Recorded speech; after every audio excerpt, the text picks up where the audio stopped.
Isang mapagpalang umaga na naman po sa bawat isa. So ngayong araw nga ay mag-a-upgrade muna ako ng RAM nitong aking laptop na Lenovo LOQ 15i 9th Gen. 8GB lang kasi ang RAM nito. At kapag bumili ka nga nito ay may libre na upgrade, additional 8GB RAM. At ito na nga yung ating ikakabit. At tinanggal ko na nga itong back cover.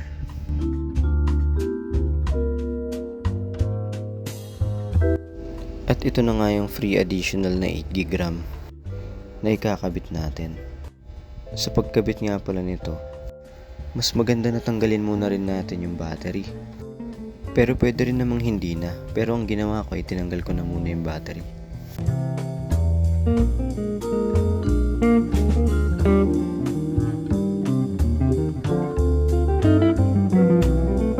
At ikakabit na nga natin tong additional RAM. Madali nga lang magkabit na ito. Kailangan lang na isakto mo yung mga pins niyan doon sa lakabitan. Tapos, ipipress mo ng dahan-dahan hanggang sa marinig mo yung click. At ibababa na natin tong cover ng mga RAM at iayos yung battery. Ilalagay na natin tong back cover pero hindi muna natin i-screw. Dahil iti-testing pa natin kung nababasa ba yung RAM na nilagay natin. May hirapan kasi tayo kung sakaling hindi pala gumagana yung RAM.